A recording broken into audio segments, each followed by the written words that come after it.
Doctor Lokeshwar doctor care homeopathy నుండి మాట్లాడుతున్నాను. So ఈ మధ్యకాలం లోపల చాలామంది కేసెస్ లోపల male especially male infertility cases ఎక్కువ చూస్తున్నాం అనమాట. దాని లోపల ఎక్కువగా కేసెస్ని ఎలా వస్తున్నాయంటే మన దగ్గరికి ఈ రీసెంట్ టైంలో కేసు చూశాను. ఏజ్ అబౌట్ అనేది 26 ఇయర్స్, అంతే, జస్ట్ 26 ఇయర్స్. ఈ 26 ఇయర్స్ లోపల మ్యారేజ్ అయ్యి ఓన్లీ 1 మంత్ కూడా కాలేదు. సో 1 మంత్ కూడా కాలేదు, ఇమ్మీడియట్లీ మన దగ్గరికి రావడం జరిగిందనమాట. సో అతని ప్రాబ్లం వచ్చేసి ప్రీమెచ్యూర్ ఎజాకులేషన్స్. సో వీర్యం త్వరగా పడిపోతుందనే ఉద్దేశంతో మన దగ్గరికి రావడం జరిగిందనమాట. సో వయసు చూస్తేనేమో చాలా చిన్న వయసు, 26 ఇయర్స్. రీసెంట్లీ మ్యారేజ్ అయింది, 1 ఇయర్ కూడా కాలేదు, ఓన్లీ 1 మంతే అయింది. సో ఈ 1 మంత్ టైంలోనే అతను ఎవరికి చెప్పుకోవాలి, ఇంట్లో చెప్పుకుంటేనేమో ఏమంటారు అని చెప్పేసి ఒక రకమైనటువంటి భయం, ఒక రకమైనటువంటి బాధ. వైఫ్ దగ్గరికి వెళ్ళాలంటే నేను ఇప్పుడు సెక్స్లో చేయలేను, తను ఏమనుకుంటుందని ఒక బాధ. సో ఇలాంటి కండిషన్ తోటి చాలామంది వస్తున్నారు. రీసెంట్ టైం లోపల కూడా ఒక కేసు మన దగ్గరికి రావడం జరిగిందనమాట. ప్రాణేష్ అనే ఒక అబ్బాయి వచ్చారు మన దగ్గరికి. సో అతనికి వచ్చినటువంటి సమస్య premature ejaculations, erectile dysfunction, age 26 years. ఈ అబ్బాయి వచ్చేసి ప్రీవియస్లీ నేను అంటే ఇన్ జనరల్గా రావడం, సార్ మొహమాటంతో మన దగ్గరికి రావడం. సో మనకు సార్ పిల్లల గురించి ఎన్ని రోజుల తర్వాత అంటే డైరెక్ట్ క్వశ్చన్ అడగలేక పిల్లలకి ఎన్ని రోజుల తర్వాత ప్లాన్ చేసుకుంటే బాగుంటుంది, ఎలా ప్లాన్ చేసుకుంటే బాగుంటుందని అంటే డాక్టర్కి కూడా ఓపెన్గా చెప్పుకోలేనంత సిగ్గు బీడయంతో మన దగ్గరికి రావడం జరిగింది. సో అలాంటి వాళ్ళు భయపడాల్సిన అవసరం లేదు.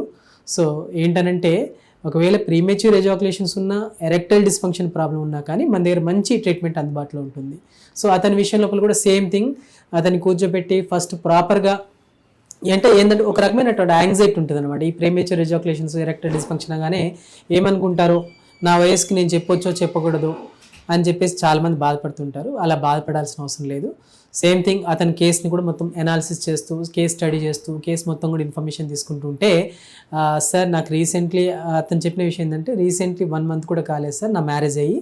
సో ఈ 1 మంత్ కూడా కాలేదు, అప్పుడే నాకు ఈ ప్రాబ్లం వచ్చింది సార్, నేను ఏం చెప్పుకోవాలి వైఫ్తో. వైఫ్ ఏమో ఇంకా ఏంటి ఇలేనా, ఇంతేనా పరిస్థితి, ఇలా ఉంటే ఎలా, నేను మా ఇంట్లో వాళ్ళకి చెప్పుకుంటాను ఈ ఇబ్బంది అని చెప్పేసి చెప్పడం జరిగిందనమాట. సో అతను వైఫ్ని కన్విన్స్ చేసుకొని లేదు దీని ట్రీట్మెంట్ తీసుకుంటానని చెప్పేసి మన దగ్గరికి రావడం జరిగింది. సో ఇలా మీకు కూడా ఉంటేను నిర్మోహమాటంగా మీ దగ్గర ఉన్న డాక్టర్ కేర్ని అప్రోచ్ అవ్వచ్చు. సో ఏంటి అతని ప్రాబ్లం ఏంటంటే ప్రీవియస్ హిస్టరీ తీసుకుంటే అతనికి ఉన్నటువంటి habits like 26 IT employee, night shift ఎక్కువ చేసేవాడు, దాంతోపాటు స్మోకింగ్, ఆల్కహాల్ అలవాటు కూడా అతనికి ఉండేది. బట్ రీసెంట్ టైం లోపల బిఫోర్ మ్యారేజ్ 6 మంత్స్ నుండి స్టాప్ చేశాను సార్ అని అన్నారు. కానీ ఆ 6 మంత్స్ బిఫోర్ కూడా ఎక్కువగా ఆల్కహాల్ తీసుకునే అలవాటు ఉంది. సో దాని ఎఫెక్ట్ కూడా ఆఫ్టర్ మ్యారేజ్ కూడా చూపించడానికి అవకాశం ఉంటుంది.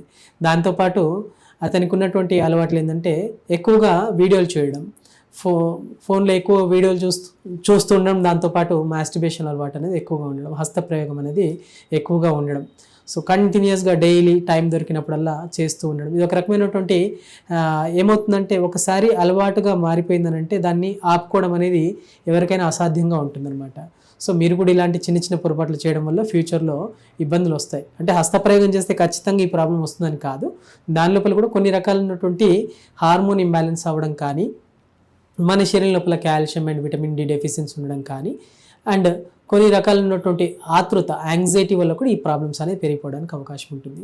సేమ్ థింగ్ ఆ అబ్బాయి విషయంలో కూడా అంటే వారి విషయంలో కూడా జరిగింది. సో ప్రీమెచ్యూర్ ఎజాకులేషన్ ప్రాబ్లమ్ అంతా మనతో చెప్పడం జరిగింది అనమాట. సార్ 1 మంత్ అయింది, ఇంకా మేము పిల్లల గురించి ప్లాన్ చేసుకోవాలా, ఇలా స్టార్ట్ చేయడం అతను. సో మీరు కూడా మొహమాట పడకండి, ఒక ప్రాబ్లం ఏంటనేది క్లియర్గా మనం తెలుసుకున్న తర్వాత దాన్ని ట్రీట్మెంట్ తీసుకుంటే ప్రాబ్లం అనేది సాల్వ్ అవుతుంది. సో ప్రీమెచ్యూర్ ఎజాకులేషన్స్ అనేది యూజువల్గా ఎందుకు వస్తుంది అని అంటే మన శరీరం లోపల వైటమిన్స్ డెఫిషియన్సీ ఉన్నా, విటమిన్ B12 డెఫిషియన్సీ ఉన్నా, విటమిన్ డి డెఫిషియన్సీ ఉన్నా, కాల్షియం డెఫిషియన్సీ ఉన్నా దానివల్ల కూడా రావడానికి అవకాశం ఉంటుంది. నెక్స్ట్ సైకలాజికల్గా ఎక్కువగా టెన్షన్ ఉన్నా కానీ, యాంగ్జైటీ ఎక్కువగా ఉన్నా కానీ, ఒక రకమైన డిప్రెషన్ ఉన్నా కానీ దానివల్ల కూడా ప్రీమెచ్యూర్ ఎజాకులేషన్స్ రావడానికి అవకాశం ఉంటుంది. అదేవిధంగా మనకు వచ్చినటువంటి పార్ట్నర్తో ఉన్నటువంటి రిలేషన్ ప్రాపర్గా లేకపోయినా కానీ మనం ఒక రకమైనటువంటి యాంగ్జైటీకి లోన్ అవుతాం, దాన్ని పర్ఫార్మెన్స్ యాంగ్జైటీ అని అంటాం. సో ఇలాంటి యాంగ్జైటీ ఉన్నప్పుడు కూడా సెక్షువల్గా త్వరగా వీర్యం పడిపోవడం అనేది మనం చూస్తుంటాం అనమాట.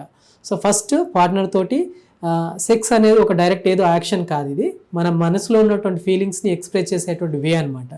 సో ఈ విధంగా మనం ఏంటంటే యాంగ్జైటీ ఉన్నా కానీ, టెన్షన్లో ఉన్నా కానీ, డిప్రెషన్లో ఉన్నా కానీ, ఇలాంటి ఉన్నప్పుడు కూడా సెక్షువల్గా ఎరెక్షన్స్ వచ్చినా కానీ ప్రీమేచ్యూర్ ఎజాకులేషన్స్ అనేది అవ్వడానికి అవకాశం ఉంది, తొందరగా వీర్యం పడిపోవడానికి అవకాశం ఉంటుందన్నమాట.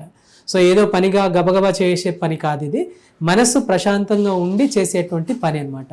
సో సైకలాజికల్గా ఎక్కువ టెన్షన్స్ ఉన్నా, స్ట్రెస్ ఉన్నా, యాంగ్జైటీ ఉన్నా, స్లీప్ ప్రాపర్గా లేకపోయినా దానివల్ల కూడా ఈ సమస్య రావడానికి అవకాశం ఉంటుంది. సో అలాంటివి కూడా ప్రాపర్గా మెయింటైన్ చేసుకోవాల్సిన అవసరం ఉంటుంది. సో నెక్స్ట్ పోతే ఎక్కువగా మనకున్నటువంటి అలవాటు లోపల ఎక్కువగా స్పైసీ ఫుడ్ ఎక్కువ తీసుకోవడం, అండ్ దాంతోపాటు ఆల్కహాల్ ఎక్కువ తీసుకోవడం, స్మోకింగ్ అలవాటు ఉండడం, దీనివల్ల కూడా ప్రీమేచ్యూర్ ఎజాకులేషన్స్ అనేది రావడానికి అవకాశం ఉంటుంది. అండ్ ప్రీవియస్ హిస్టరీలో మనకు ఉన్నటువంటి కొన్ని రకాలైనటువంటి వ్యాధులు మనకు ప్రీవియస్లో వచ్చినటువంటి అంటే లైక్ ఎక్కువ రికరెంట్గా జాండీస్ రావడం కానీ, రికరెంట్గా కొన్ని రకాలైనటువంటి హార్మోన్ ఇంబ్యాలెన్స్ వల్ల కానీ ఇలాంటివి కూడా రావడానికి అవకాశం ఉంటుంది. మన శరీరం యొక్క ఇమ్యూనిటీ పవర్ అనేది తక్కువగా ఉండడం వల్ల కూడా సెక్షువల్ వీక్నెస్ అనేది రావడానికి అవకాశం ఉంటుంది. రికరెంట్గా ఫీవర్ కానీ, వైరల్ ఫీవర్ కానీ, లేదా ప్రీవియస్లీ కోవిడ్ టైం లోపల కోవిడ్ ఉన్న వాళ్ళ లోపల కూడా ఈ ప్రాబ్లమ్స్ అనేవి డెవలప్ అవ్వడం కూడా మనం చూస్తున్నాం అనమాట. సో ఇలాంటి హిస్టరీ ఉన్నా కానీ, previously chronic illness like sinusitis కానీ, అలర్జీస్ కానీ, ఆస్తమా కానీ ఇలాంటి ప్రాబ్లం ఉన్న వాళ్ళ లోపల కూడా ప్రీమేచ్యూర్ ఎజాకులేషన్స్ అనేది రావడానికి అవకాశం ఉంటుంది. సో అండర్లైన్ కాజ్ ఏంటి అనేది మనం ఫస్ట్ ప్రాపర్గా గుర్తించాల్సిన అవసరం ఉంటుందన్నమాట. సో ఇలాంటి ప్రాబ్లమ్స్ ఉన్నా కానీ అంటే ఇవన్నీ కూడా దానికి అంటే నాకున్న రెస్పిరేటరీ ప్రాబ్లమ్కి సెక్షువల్ వీక్నెస్కి సంబంధం ఉందా అని కొంతమంది అనుకుంటుంటారు. కానీ వాటికి వల్ల అయితే ఇప్పుడు ఫర్ ఎగ్జాంపుల్ తీసుకుంటే సైనస్కి వాడేటువంటి మెడిసిన్స్ వల్ల కూడా ప్రీమేచ్యూర్ ఎజాకులేషన్ సమస్య రావడానికి అవకాశం ఉంటుంది. అండ్ రికరెంట్గా ఫీవర్కి ఎక్కువగా యాంటీబయాటిక్ వాడడం వల్ల కూడా రోగనిరోధక తగ్గిపోయి కూడా దానివల్ల కూడా ఈ ప్రాబ్లం రావడానికి అవకాశం ఉంటుంది. సో కాజ్ అనేది పర్టికులర్గా ఇది అని మనం నిర్ధారించుకోవాల్సింది ఎలా అని అంటే డాక్టర్ని కన్సల్ట్ అయినాక ఏంటి ప్రాబ్లం అని మనకు తెలుస్తుంది అనమాట. సో ప్రీమేచ్యూర్ ప్రాబ్లం ఉందనంటే దాని గురించి భయపడాల్సిన అవసరం లేదు, ఖచ్చితంగా దాన్ని ఇంప్రూవ్ చేసుకోవడానికి అవకాశం ఉంటుంది. నెక్స్ట్ ఇవే కాకుండా మన శరీరం లోపల టెస్టోస్టెరాన్ సీక్రెషన్స్ అనేది ప్రాపర్గా లేకపోయినా కానీ ప్రీమేచ్యూర్ ఎజాకులేషన్స్ అనేది రావడానికి అవకాశం ఉంటుంది. మెయిన్ ఇంపార్టెంట్ హార్మోన్ టెస్టోస్టెరాన్, ఈ టెస్టోస్టెరాన్ సీక్రెషన్స్ అనేది ప్రాపర్గా లేకపోయినా కానీ ప్రీమేచ్యూర్ ఎజాకులేషన్స్ అనేది రావడానికి అవకాశం ఉంటుంది. దాంతోపాటు ల్యాక్ ఆఫ్ ఫిజికల్ యాక్టివిటీ, శరీరానికి రెగ్యులర్గా ఫిజికల్ యాక్టివిటీ ఉండాలి. ఫిజికల్ యాక్టివిటీ లేకపోయినప్పుడు ఏమవుతుందంటే ఒబేసిటీ, శరీర బరువు అనేది పెరిగిపోతుంది. ఎస్పెషల్లీ సెంట్రల్ ఒబేసిటీ అంటే పొట్ట చుట్టూ కొవ్వు పేరుకుపోవడం. ఈ పొట్ట చుట్టూ కొవ్వు పేరుకుపోయిన సందర్భాల కూడా ఒబేసిటీ వల్ల కూడా ప్రీమేచ్యూర్ ఎజాకులేషన్స్, ఎరెక్టైల్ డిస్ఫంక్షన్ అనేది రావడానికి అవకాశం ఉంటుందన్నమాట. సో కారణం ఏంటి అనేది మనం ఫస్ట్ గుర్తుంచుకోవాలి. శరీరానికి అంటే హైట్కి తగ్గట్టుగా వెయిట్ ఉన్నామా లేదా, దాంతోపాటు మన ఇమ్యూనిటీ లెవెల్స్ ప్రాపర్గా ఉన్నాయా, శరీరం లోపల విటమిన్స్ డెఫిషియన్సీ ఏమైనా ఉన్నాయా, హార్మోన్ ఇంబ్యాలెన్సెస్ ఏమైనా ఉన్నాయా, లైక్ హైపోథైరాయిడ్ ఉన్నప్పుడు కూడా హైపోథైరాయిడ్ కండిషన్ వల్ల కూడా మనకు సెక్స్ చేయాలనేటువంటి కోరిక కూడా తగ్గిపోతుంది అనమాట. సో ఈ థైరాయిడ్ డిజార్డర్స్ కానీ ఇలాంటివి ఏమైనా ఉన్నా కానీ మనం ఈ ప్రాబ్లమ్స్ అనేది ఫేస్ చేయడానికి అవకాశం ఉంటుంది. అదేవిధంగా హైపర్ టెన్షన్, బీపీ ఎక్కువగా ఉన్నా కానీ మనకు ప్రీమేచ్యూర్ ఎజాకులేషన్స్ అనేది రావడానికి అవకాశం ఉంటుంది. డయాబెటీస్ కండిషన్ లోపల కూడా రీసెంట్ టైం లోపల చాలా మంది లోపల చూస్తున్నాం. సో ఎరెక్టైల్ డిస్ఫంక్షన్ కోసం మన దగ్గరికి వస్తే మనం చేయించేటువంటి రెగ్యులర్ ఇన్వెస్టిగేషన్స్లో భాగంగా డయాబెటీస్ ఉందని కూడా మనం గుర్తించిన కేసెస్ చాలా ఉన్నాయన్నమాట.